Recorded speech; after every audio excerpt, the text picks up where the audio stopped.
Hello friends, welcome back to the channel. In this video, we'll be doing one more critical reasoning exercise. We have already done three critical reasoning exercise videos previously, and people who are watching this channel for the first time, I would suggest that you go to the previous videos, watch them carefully. Only then your learning will be more effective because many fundamental concepts have been discussed in the previous videos.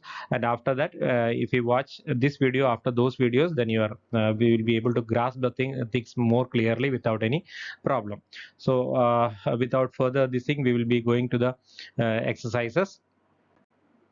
So the first question, I'll give you some time to read the question, understand it, then go through the options, then we will discuss.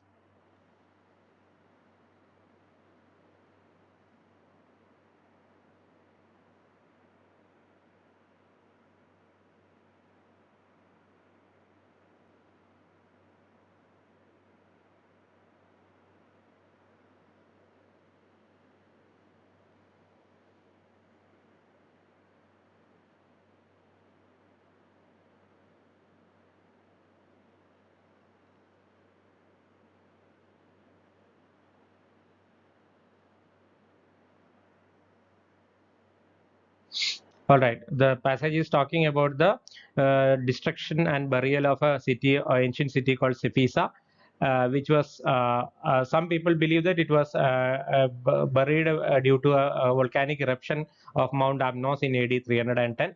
But the author says that no, that eruption only damaged the city, but the eventual destruction and burial of the city took place because of a subsequent eruption of the same volcano in the year AD 415. That means almost 1 century later. So this is the argument. The argument. So in a nutshell, we can say that the author is saying that contrary to the popular belief, or contrary to what some people believe, that this city was destroyed in AD 310. No, the city was destroyed in a subsequent volcanic eruption 100 years later in 415. That is the argument of the author. And what is the question? The question is to find a statement that strengthens the claim of the author that the city was not buried by the eruption in AD 310. So you have to find a statement that supports the theory that the city was not destroyed or buried by the eruption of Mount Amnos in AD 310. Now we will see the options one by one.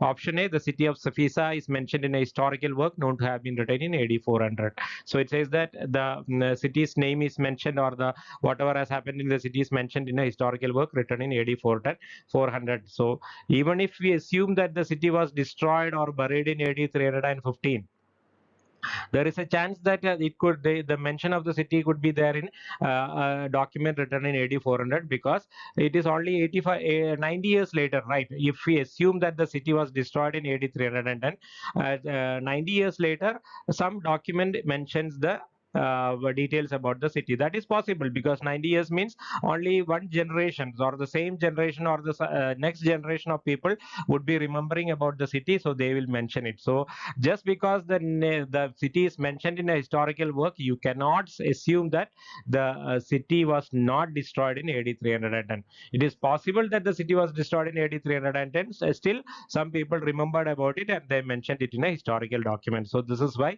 this option will not support the statement that the city was not destroyed, because even if the city was destroyed, it is possible that its mention could be there in a historical document written in AD 400. So that is why this cannot be a statement that supports our theory. You can ignore it. Then option B, coins bearing the image of an emperor who lived around AD 410 have been discovered in the ruins of Safisa. So we know that the city was completely buried under the volcanic lava that came out of Mount Amno. So if we assume that the city was completely buried under the lava in AD 310, is it possible for a coin that was minted in AD 410 to be among the ruins? Not possible, because the city was completely buried under lava in AD 310. Means a coin that is minted 100 years later could not be there among the ruins. So that is why this option means that the city was existing in AD 410 when the coin was minted, because only then the coin could be found in the ruins of the city. So it means that the city was not destroyed in AD 310. The city was destroyed only after AD 410, which means AD 415. So this option is clearly indicating or supporting our theory that the city was not destroyed in AD 310. It was destroyed only 100 years later in AD 415. So this could be a possible answer. Keep it in your mind. Option C, geological evidence shows that the eruption of Mount Amnos in AD 450 deposited a 10-foot thick layer of lava on the city of Siphisa. It says that a very thick layer of lava was deposited on the city in AD 415. So this also supports our theory that the city was destroyed in AD 415. But our question is not to find a statement that supports the claim that the city was destroyed in AD 415. Our question is to find a statement that supports the theory that the city was not destroyed in AD 310. So that is why this option is giving you evidence to say that a very big thick layer of lava was deposited on the city of Siphisa, means that would have definitely destroyed the city in AD 415. But our question is not about supporting the statement that the city was destroyed in AD 415. Our question is to support the statement that the city was not destroyed in AD 310. So that is why, even though it is a good answer, it is not a better answer than option A. So option A would still be the answer. One more reason is there for option C not being the answer. Let us assume that the city was destroyed in AD 310 itself. Then another eruption took place, and a 10-foot thick layer of lava was again deposited on the already buried city of Safisa. That also is possible. So this means that the city, even if the city was destroyed in AD 310, in the eruption in AD 415 caused a further deposit of lava on the already buried city. That also is a possibility, because of which this option will not support our theory. I hope it is clear to you. Two reasons are there. First reason is that this option is supporting the fact that the city was destroyed only in AD 415. Our question is to find a statement that supports the claim that the city was not destroyed in AD 310.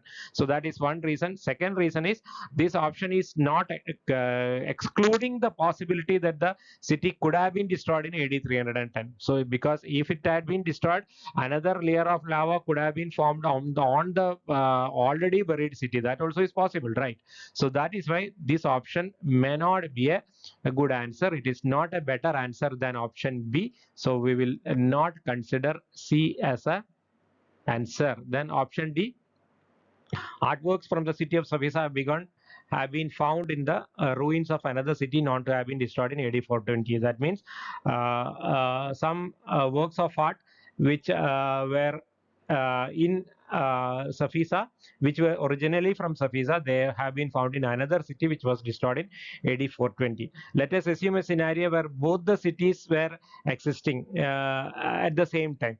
So at AD 310, let us say. So this means that if the artworks from the city could have been transferred from Safisa to this new city in AD 310 itself, or in a subsequent date. So as a result of which, just because artworks from the city of Safisa were found in another city which was destroyed at a subsequent date, we cannot say that Safisa was existing during AD 420. It is not really necessary that Safisa has to exist in AD 420 for the artworks to be found there. It might have been possible that the artworks of the city were transferred to some other cities when Safisa was in existence, and those artworks are now found in the ruins of these cities. That is possible, right? So option D will not give us a clear indication regarding the date of destruction of Safisa. It could be either AD 310 or AD 415. We cannot say from this particular option, because artworks, it is possible that artworks can be transferred from one city to another at any point of time. So that is why the D also will not be a good answer. Option E, historical work written in AD 430 refers to the eruption of Mount Amnos in AD 415. It is again like option C. It is talking about the or it is supporting the theory that Mount Amnos had erupted in AD 415. We already know that Mount Amnos had erupted in AD 415, but our question is whether the city was destroyed in AD 310 or not. So this option is not going to give us any evidence to prove that the city was not destroyed in AD 310. It is only giving us a proof that the historical work is referring to a volcanic eruption in AD 414. Yes, we know that it has already happened. So this is not a good answer. So option B is the only answer that clearly indicates that the city was in existence during AD 410. Means the city was not destroyed in AD 310. So that is why option B will be our answer. So option B is the correct answer. Now go to the next question.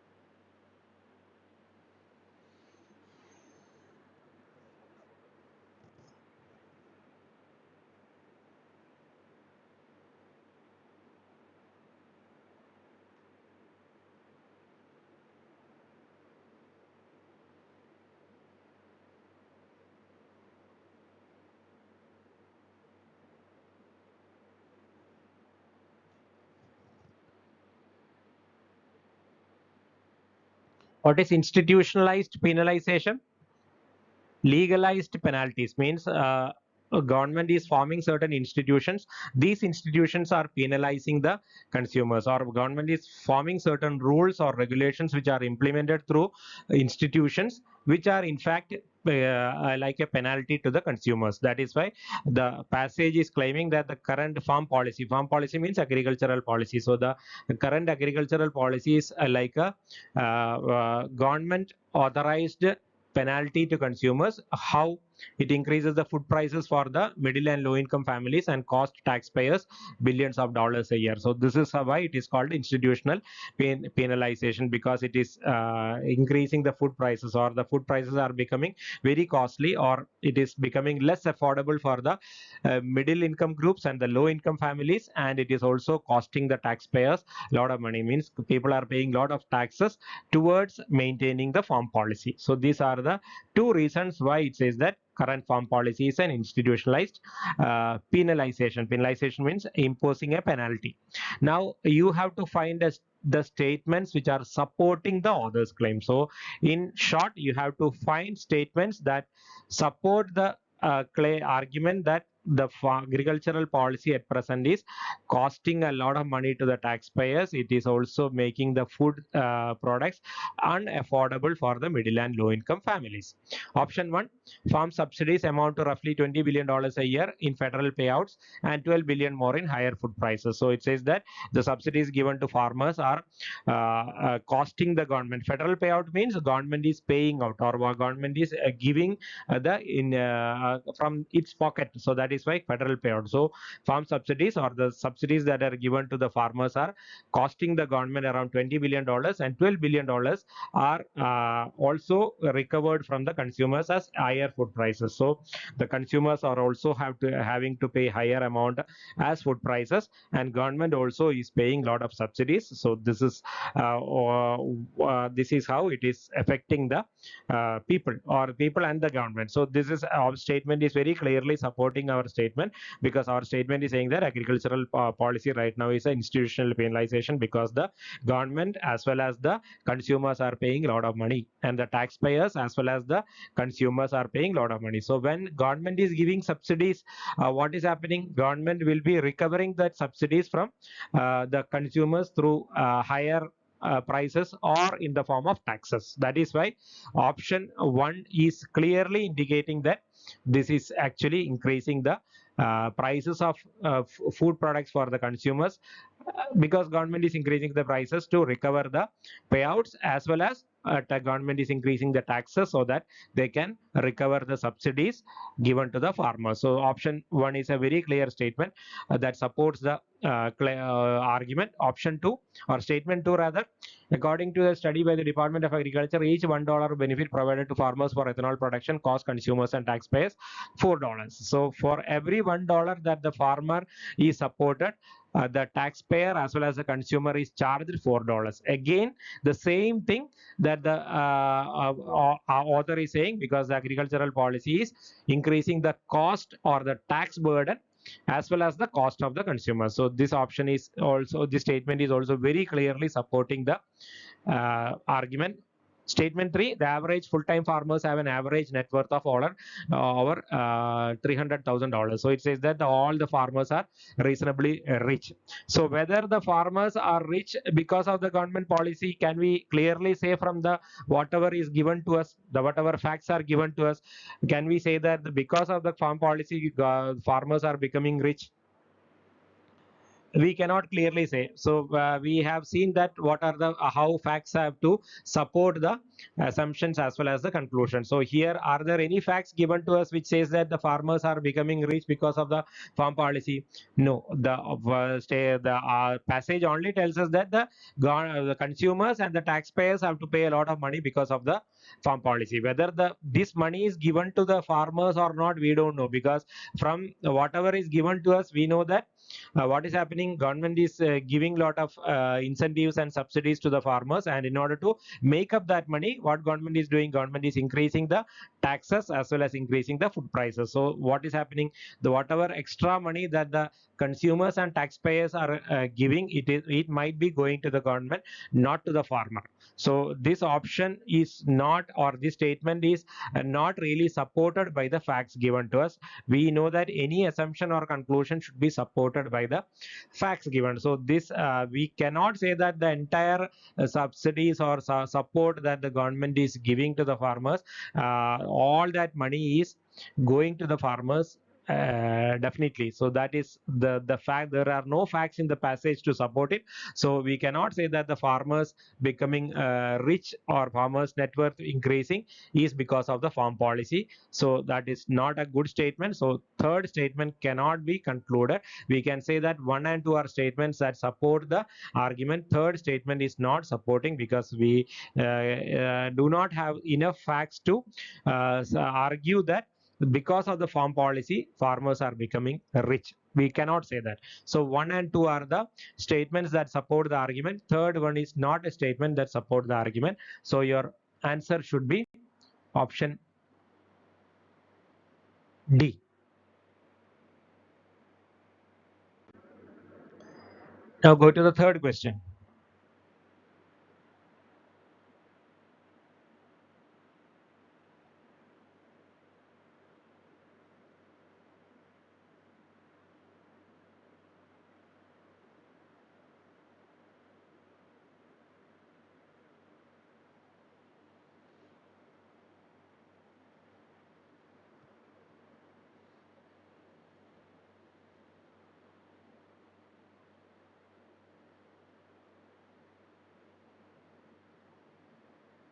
What is an extraneous incentive?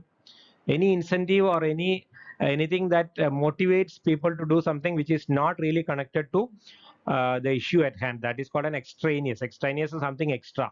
So what is extraneous incentives that the government or the authorities are doing to motivate teenagers to attend a school? In West Virginia, what they did, they tried to reduce the dropout rate by revoking the driving license. Means any student who drops out of a school, his or her driving license will be cancelled. So that is forming, that is like a kind of incentive for the people to attend a school, because they need their driving license, they need to drive. So if you want to drive, you need to attend a school regularly, you should not drop out. That is called a extraneous incentive. So Reva's argument is that this kind of extraneous incentives are not going to work the program, because in West Virginia they implemented this kind of incentive where they decided that any person or a student who drops out of school, his or her driving license will be cancelled. But the program was a complete failure. So Reva was saying that this kind of incentivization, which is not connected to the issue, or extraneous incentives, are not going to work. That is Reva's argument. What is the counter argument given by Anne?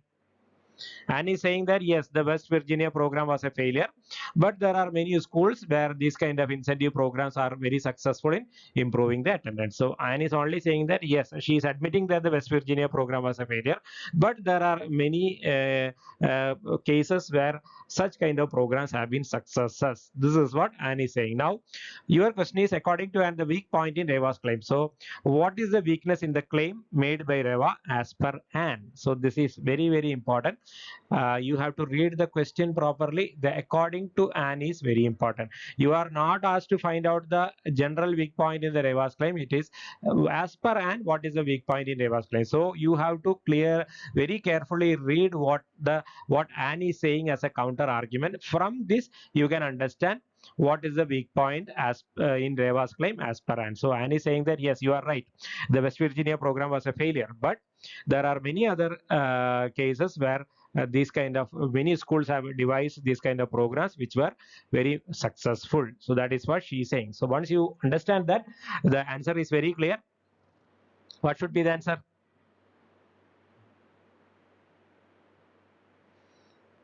Option E should be the answer, because that is what Anne is saying. Anne is saying that yes, the West Virginia program was a failure, but there are many other schools which have successfully implemented such kind of schemes.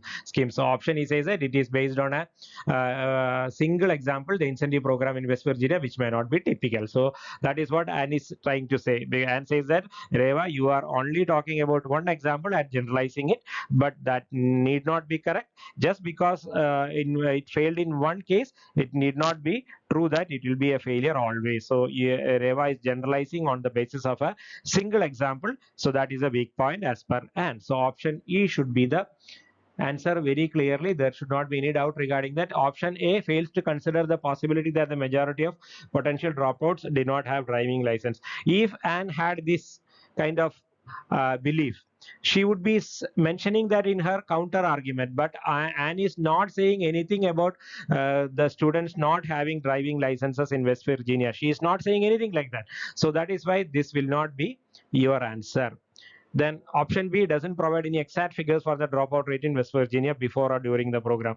If Anne believed that this is the weakness, she would be pointing out that weakness in her argument. Whereas she is not saying anything about that. She is completely accepting Reva's argument about West Virginia. So this is why B also is not a good answer. Option C ignores a substantial body of evidence showing that parents and school authorities have been using extrinsic incentives with positive results.